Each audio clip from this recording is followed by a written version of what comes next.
อนี่เหลือเชื่อเลยอะสวัสดีครับฟู ไรแล้วฉันอุตส่าห์สอนเธอขับรถแต่กลายเป็นคนไม่ดีอย่างนั้นเหรอเธอเป็นครูที่แย่ที่สุดในโลกเลยแล้วมึงเป็นเหี้ยอะไรสัตว์จะมาฮัลโหลนี่ก็บอกว่าคุณเป็นเกย์แท้ๆหรือคุณเป็นเกย์ผมก็เป็นเกย์แท้ๆนี่แหละครับชอบผู้ชายไหมชอบไหมชอบชอบครับผม ถ้าเธอจะโมโหฉันแล้วก็ได้แต่อย่าลงที่รถได้มามาฟังนะเกวนเธอต้องทำกับรถเหมือนกับทำกับรถต่อสิเธอต้องทำกับผู้หญิงเหมือนกับทำกับรถเธอต้องทำกับรถเหมือนกับทำกับผู้หญิงเหมือนกับทำกับรถกับผู้หญิงเหมือนกับผู้หญิงทำกับรถเหมือนกับรถทำกับผู้หญิงต่อสิ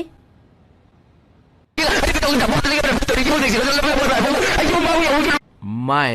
รู้สึกฉันจะพูดอะไรพลาดไปนะฉันจะได้ไปอยู่ในวิดีโอเกมนะเบนเทนวิดีโอเกมเธอเอาแต่แขวะตลอดเลยอะแล้วก็หายใจฟืดฟาดนั่นอีกอะหายใจก็ผิดด้วยเธอก็รู้ฉันพูดถึงอะไรที่เธอทำเหมือนหายใจแต่จริงๆเธออยากบอกว่าฉันทำเธอผิดหวังอะไรสักอย่างน่ะ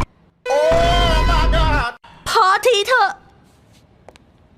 โธ่ไม่เอาหน้าเกวนเวนอย่าโกรธนะดูเหมือนทุกคนจะไม่ค่อยแฮปปี้ในวันที่ฉันได้เป็นดาราวิดีโอเกมน่ะ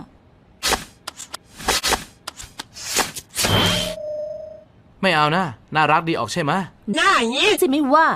เป่ากระดาษใส่ฉันงั้นเหรอหายกันไงฉันเป่าใส่เธอแทนรอยบุบตรงกันชนหน้าที่เธอทำเอาไว้อะเฮ้ยยังไม่ได้ยินแม่คุยกันเฮียอะไรหนาวะเสียงโคตรดังเจ้านึกว่าตลาดสาระหรือตลาดก็ไม่รู้อีกฟังนะเกวนเธอต้องทำกับรถเหมือนกับทำกับผู้หญิงเหมือนกับทำกับรถเหมือนกับทำกับผู้หญิง